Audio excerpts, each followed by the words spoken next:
Don Enrique, un abrazo para usted, un abrazo para don Ramiro y para quienes nos miran y nos escuchan a través de I99. Ismael, ¿cómo te va? Lo veo ahí en su carro, ya está parqueado, ¿verdad? ¿O no? Te va de pasajero. Sí, sí. No, no estoy conduciendo por si acaso. Así Ya que era para que lo citen, por esa voy de pasajero. responsabilidad. Pero cuidado, perdemos la señal. Ismael, vea, esto es llover sobre mojado.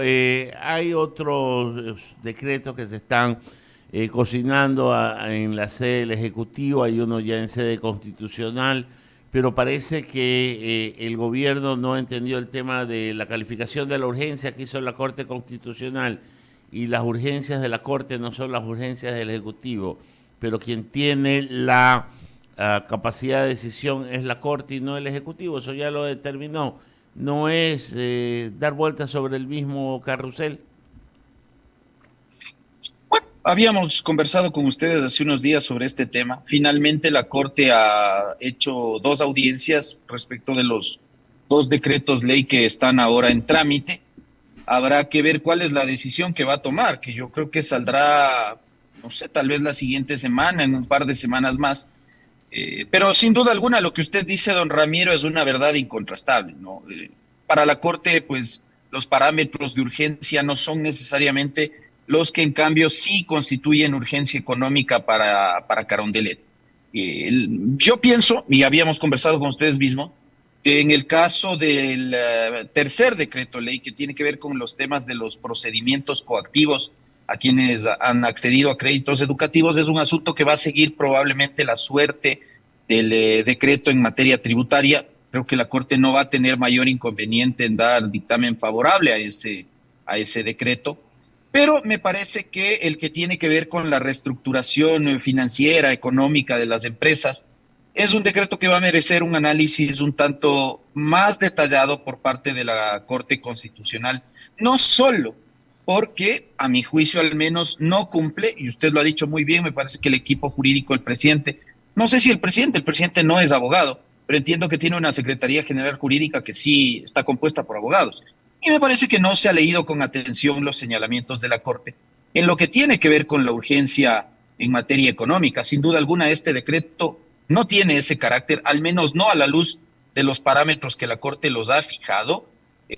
Pero además de eso, a mi juicio, tiene unos problemas de inconstitucionalidad ya de fondo, principalmente cuando usted en ese decreto ley empieza a encontrar una serie de disposiciones tendentes a prohibir el ejercicio del derecho de petición y concretamente del acceso a la justicia. Probablemente la Corte Constitucional encuentre ahí que hay una violación del derecho a la tutela judicial efectiva, cuando usted, por ejemplo, en esa norma encuentra disposiciones que indican que quien no firme los concordatos con estas empresas que ingresarían a este proceso de reestructuración financiera ante la Superintendencia de Compañías no podrían accionar. Es decir, por ejemplo, si yo soy trabajador de una empresa y esa empresa, para evitar una quiebra, una disolución, una liquidación, ingresa o se somete a este proceso de reestructuración y yo soy trabajador, me convierto en un acreedor. Si es que me está debiendo, si es que me despide o lo que sea. Con esta ley, el trabajador no podría demandar a su empleador. Si yo, por ejemplo, soy abogado en libre ejercicio, ¿no es cierto? Y esa empresa me ha contratado para que yo le patrocine un caso. Y resulta que tiene aprietos económicos y no me cancela mis honorarios, yo no podría iniciar acción legal o administrativa contra esas empresas. Entonces, esa clase de señalamientos que se hacen en esta ley, además, podrían producir una declaratoria de inconstitucionalidad por parte de la Corte. Entonces, este decreto, a diferencia del de zonas francas, no solamente que no reúne el requisito de la urgencia, sino que además contraviene, desde mi punto de vista, algunas disposiciones constitucionales. ¿Cómo es esto de que usted llama concordato a algo que no va a ser concordato?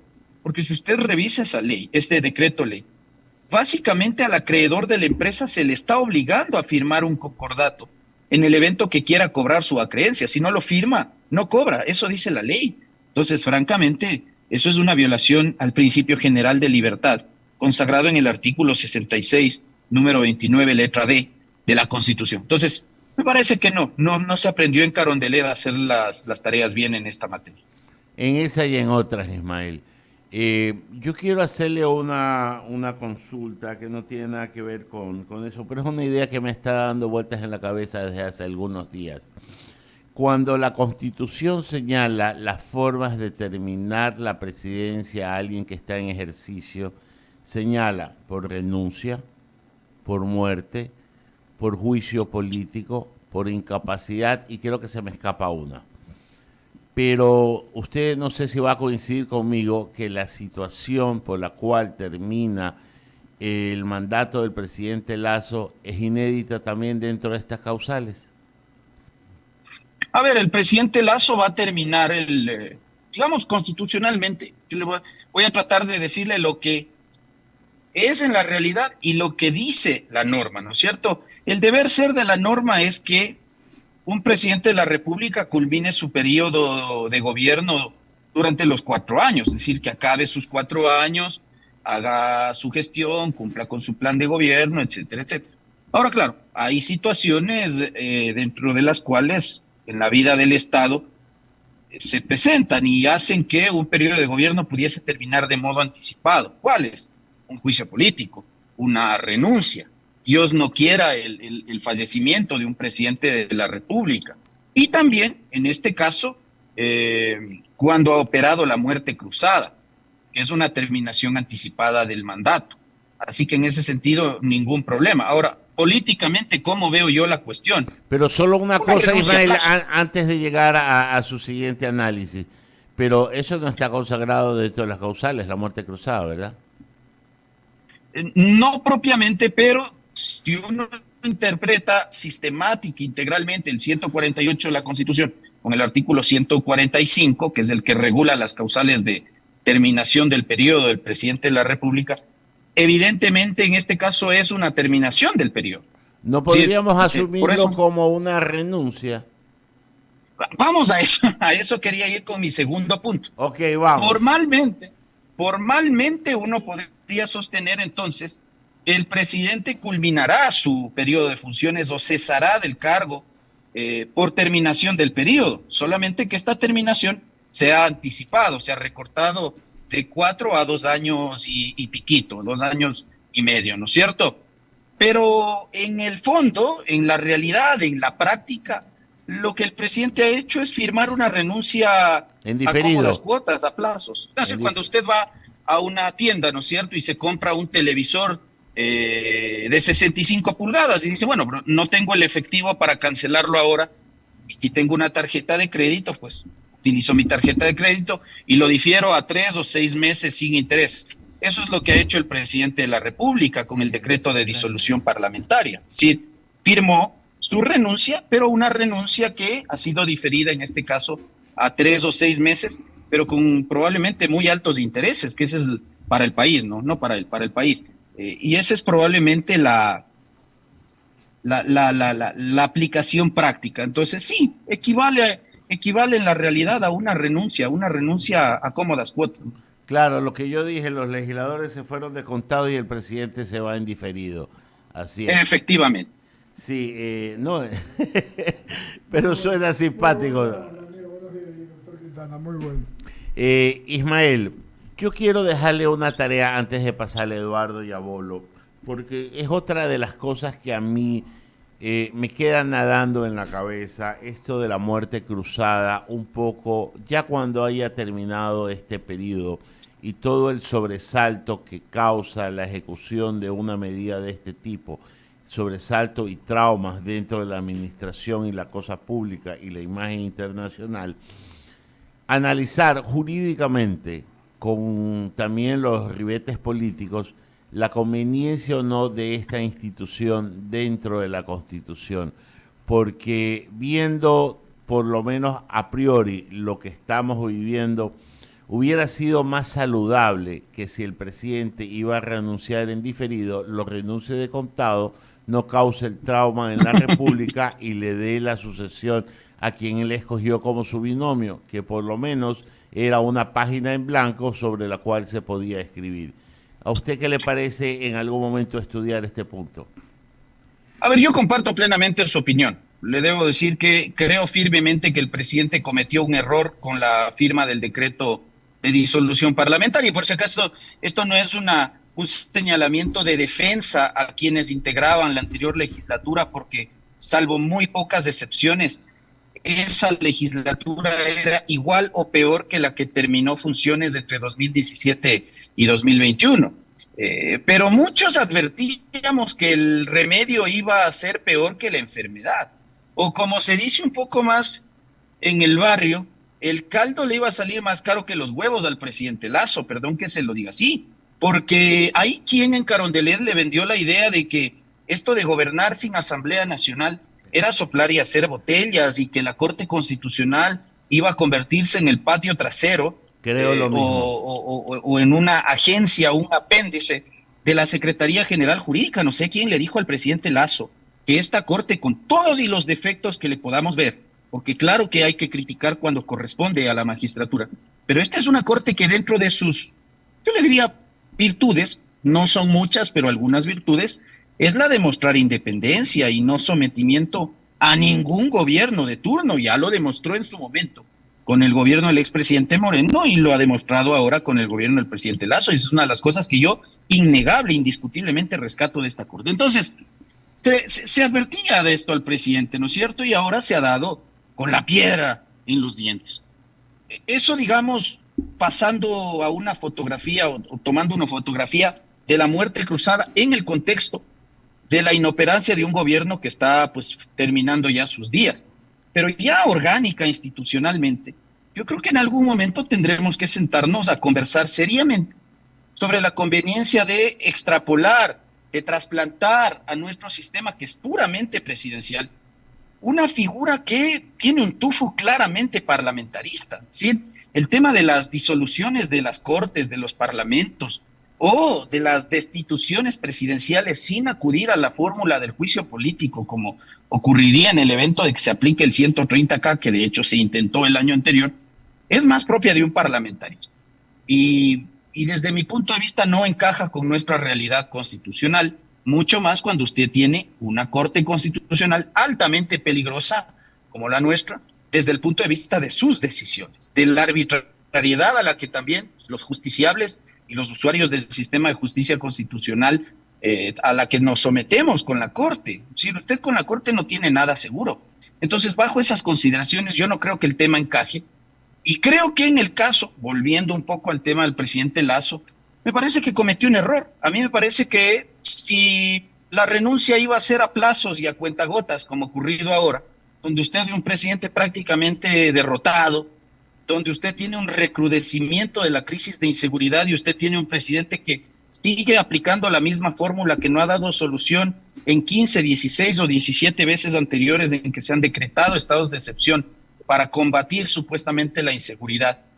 Es un presidente que quiso renunciar. Entonces, sea valiente, tome la decisión, está la norma ahí, hubiese renunciado y habría permitido una sucesión presidencial bajo los parámetros del artículo 149, 150 de la Constitución. Y como usted decía, del vicepresidente Borrero, pues poco nada se conoce. Y finalmente era una página en blanco. Yo coincido con esa reflexión que usted hace muy clara. Era una página en blanco donde algo se podía escribir. Entonces, equivocaciones, ¿no? El problema es que esas equivocaciones nos pueden estar costando muy caro al país, porque usted sabe quién está punteando en las encuestas. Entonces, vea, no solamente era una renuncia a plazos, ¿no? Porque a mí me da la impresión que el presidente Lasso, a la larga, lo que quiso es la presidencia para cumplir un capricho personal, pero jamás con vocación de servicio al país, ¿no? Y eso usted lo puede notar cuando él incluso toma la decisión de ni siquiera correr por la elección anticipada, más allá de que los números no le den y todo eso. Hubiese sido una decisión valiente continuar, intentar ganar la elección para efectos de ejecutar su plan de gobierno, que queda, pues, digamos, a medias, ¿no? Y en algunos casos con promesas de campaña abiertamente incumplidas, como es la del Consejo de Participación Ciudadana y otras. Y otras hechas totalmente lo contrario, como el tema de impuestos. Nunca más que ahora se aplica aquella frase que utilizó y después de cuál se arrepintió el presidente de campaña. Ya que, póngale usted lo que está, porque aquí me tienen vetado decir esas malas palabras de alto calibre. Eduardo, buenos días.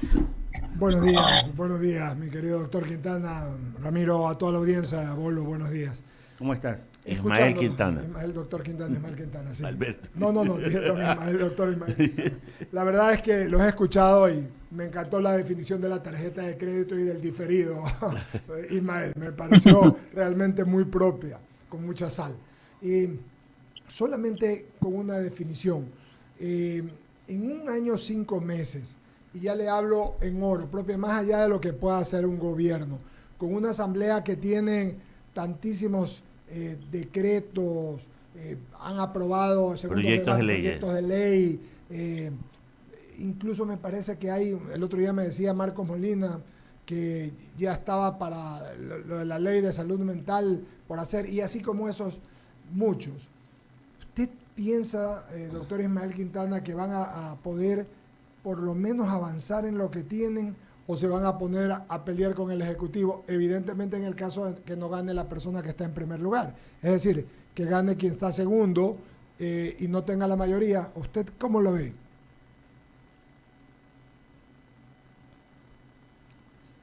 Se frizó la cámara. Sí, es que está en movimiento, está en movimiento. En todo caso, veamos si lo podemos... No le escuché la última parte. Ya. Sencillamente preguntarle, con una asamblea, pongámonos el caso que no gane la señora González, que está punteando las encuestas, que gane el que está segundo, en segunda vuelta, el que sea que esté segundo, ya va a tener una mayoría bastante probable, la oposición al gobierno. En un año 5 meses, en un año 6 meses, con todo lo que tiene que hacer la asamblea, no se va a volver a repetir lo mismo. Sé que no puede haber muerte cruzada, pero la gente lo que quiere es que respondan, que se responda al país. Y no queremos que siga lo mismo, ¿no le parece? Yo creo que vamos a volver a un escenario muy similar. Asumamos que la segunda vuelta fuese, al menos como dan la mayoría de encuestas. Yo francamente, lo digo con mucho respeto, pero yo a la encuestadora de don Polibio Córdoba, pues no le creo mucho. Él dijo que acá ganaba Eduardo del Pozo la prefectura y vea lo que pasó. Dijo que él sí ganaba en todas las preguntas y vea lo que pasó. Se ha venido equivocando mucho. No creo que una sola encuestadora le haga frente a todas las demás encuestadoras. Pero asumamos que entonces frente a esos termina dándose lo que se está vaticinando. Un balotaje, correísmo versus Pérez Guartambel, o en el mejor de los casos, un balotaje, correísmo versus Otto Sonnenholzner. Si ganara cualquiera de los dos, Sonnenholzner o Pérez Guartambel, evidentemente el panorama va a ser muy parecido al que ha tenido el presidente Lasso, porque aunque el correísmo no obtenga la presidencia de la República, los números le van a dar con el sistema que tenemos de asignación de escaños y el método de elección de lista cerrada. Evidentemente el correísmo proyecta, y eso también lo habíamos ya anticipado algunos, entre 60 a 65 al menos escaños en la Asamblea Nacional. Sí, estaría muy cerca de lograr probablemente una mayoría absoluta. No creo que lleguen a 70, pero con 60 o 65 legisladores en contra va a ser muy complicado para el gobierno, que además tiene 1 año y medio, sacar adelante un plan de gobierno, es decir, cumplir todas las promesas de campaña. Así que probablemente, si es que además a eso se suma que usted tiene un presidente débil de carácter como el que hemos tenido en estos 2 años, que no ha sido capaz de tomar decisiones en el momento que corresponde, bueno, seguramente volveremos a ver lo mismo, más allá de que usted bien ha dicho, ya no cabría el tema de la muerte cruzada, pero los juicios políticos están ahí. Las revocatorias del mandato están ahí, es decir, hay un sinnúmero de mecanismos a través de los cuales una mayoría legislativa en contra eventualmente de cualquiera de los que gane, que no sea la candidata del correísmo, la presidencia de la República, va a ser muy complicado. Entonces, ese es el riesgo que corremos, ¿no? Y por eso muchos decíamos, bueno, preferible que acabe Borrero los 2 años próximos, a ver qué se podía hacer ahí, a que ahora nos aventuremos nuevamente a resetear todo con un correísmo mucho más fuerte en la legislatura que el que tuvimos hasta mayo pasado.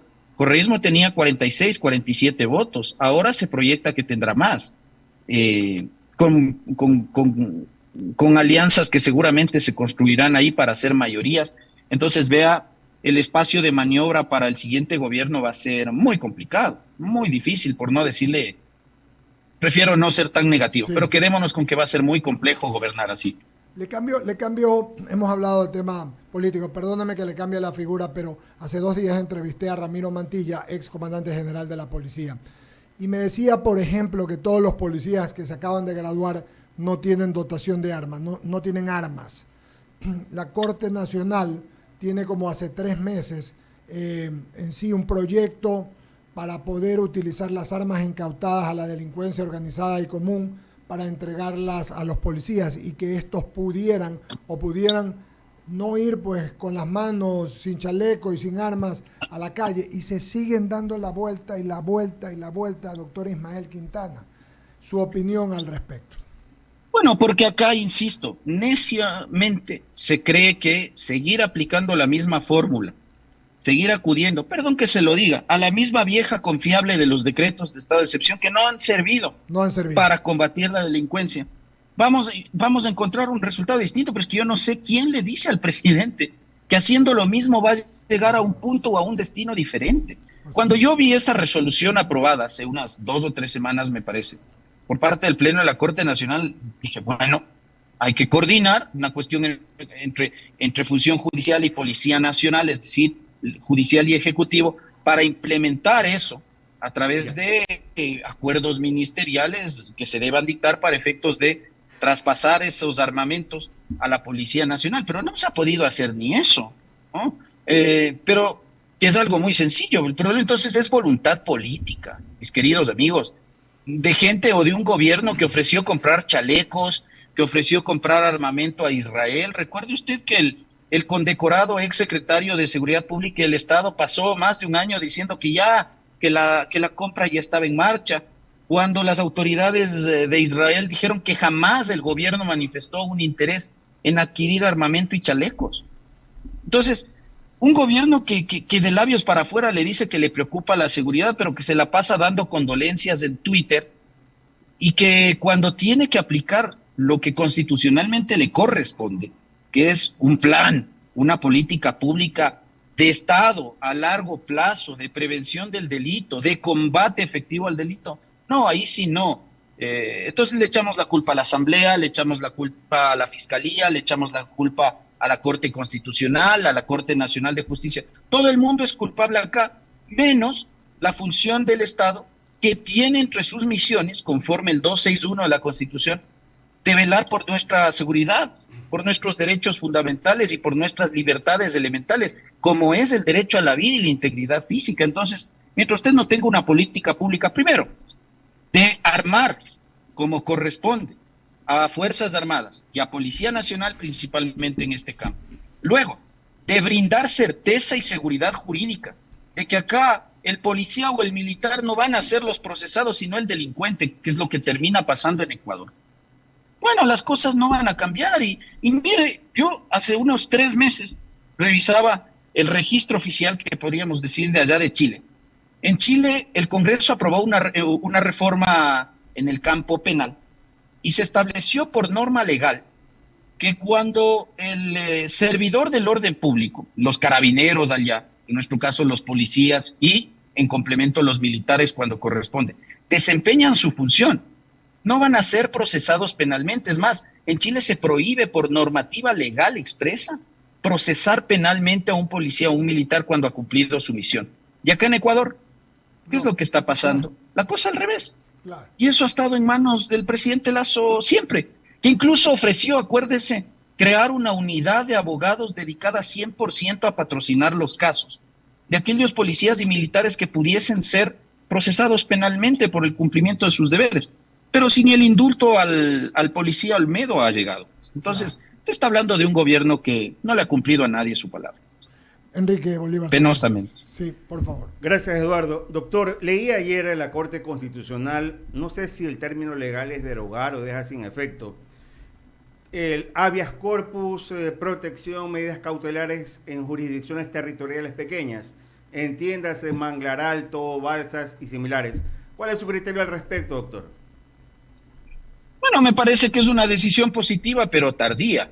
Yo también revisaba el fallo, es un fallo de 10 páginas muy corto que invito a los colegas y principalmente a los jueces a revisarlo. Ojalá que no les dé pereza a nuestros jueces, son 10 páginas ¿Ya? muy cortas, ¿no? La Corte a veces suele tener fallos un poco extensos, desarrollados, pero en este caso lo aborda al pan pan y al vino vino. ¿Ya? Me parece que la decisión es positiva. Me deja ciertas cuestiones que preocupan, porque la Corte habla ahí de vínculos laborales, familiares, que harían que yo pueda presentar igual donde se me ocurra una medida cautelar, un habeas corpus, una acción de protección, cuando el artículo 7 de la Ley de Garantías Jurisdiccionales es lo suficientemente claro, ¿no? La competencia territorial se da, y siempre ocurrió así, por el juez del lugar donde el acto se emite o la omisión se produce o donde surte sus efectos, y eso siempre estuvo así, para nadie fue un secreto. Es decir, mis queridos amigos, lo que la Corte acaba de decir en ese fallo no es nada nuevo, es algo que está vigente, insisto, en el artículo 86 de la Constitución de 2008 y en el artículo 7 de la Ley de Garantías Jurisdiccionales de 2009. Lo que pasa es que hay operadores de justicia que sencillamente se la han pasado por encima, naturalmente aupado también por abogados que desnaturalizan el ámbito de las garantías jurisdiccionales. Con esta decisión, entonces, se va a acabar el abuso de las garantías jurisdiccionales como las de Manglar Alto, San Borondón y otros casos. Veremos, porque mientras no se apliquen sanciones drásticas, la norma está escrita, pero la norma puede ser transgredida cada vez y cuando no se produzcan consecuencias por esa violación. La jurisdicción territorial pequeña a la que se circunscriben no es una garantía, de acuerdo a su criterio, doctor. Sí, es que no es eso. Si a mí se me produce un caso de violación de derechos en el cantón Yaguachi, yo tengo que presentar la acción de protección ante un juez de primer nivel del cantón Yaguachi. Pero si lo que aquí ocurre es que la violación de derechos se produce, por ponerle, en la ciudad de Quito, y yo soy un político el cual se está sometiendo a un proceso de destitución, de un juicio político, alguna cosa, me han pescado en alguna travesura, y yo me lanzo la vieja confiable también de la acción de protección. En el peor de los escenarios lo tengo que hacer ante un juez de Quito, porque el acto se origina en Quito. Pero ¿qué es lo que ha pasado? Casos que ocurren en Quito, que ocurren en Guayaquil, que ocurren en Cuenca, no son llevados ante jueces de esas localidades, sino que, como usted bien anota, han sido sistemáticamente llevados a jueces en Quevedo, en Balsar, en Naranjal, en Manglar Alto, ¿no es cierto? Y esos jueces han entrado a conocer los casos a sabiendas de que son territorialmente incompetentes. Entonces, no es que la Corte ha prohibido que las acciones de protección sean presentadas en territorios o cantones chiquitos. No, la Corte no ha dicho eso. La Corte lo que ha hecho es ratificar las dos posibilidades de competencia territorial que existen. Juez del lugar donde el acto o la omisión se origina o se emite, o juez del lugar donde el acto o la omisión surte sus efectos. Entonces, con el ejemplo que le acabo de dar, claro, si yo soy Contralor General del Estado o vocal del Consejo de la Judicatura y la Asamblea Nacional me ha seguido un juicio político para censurarme y destituirme, la acción de protección, si es que acaso procedería, la tengo que presentar desde hoy en adelante ante un juez de Quito, y siempre debió haber sido así. Ya no puedo llevarme la acción de protección a presentarla ante un juez de Manglar Alto. Eso está y siempre estuvo prohibido. Lo que ha hecho la Corte es ratificar la validez, la vigencia de esas normas, nada más. Claro, muy claro y sobre todo muy didáctico en su apreciación. Como siempre, claro, 8:44, Eduardo. Agradecerle, doctor Ismael Quintana, su amabilidad, mi querido doctor. Un abrazo, Ismael, y seguiremos conversando. Gracias por ilustrarnos esta mañana, como siempre. Un abrazo grande. Mis queridos amigos, un abrazo, buenos días, Igual siempre es un para usted. placer. Buenos días. Perfectamente, ahí está. Con esto vamos a pagar, vamos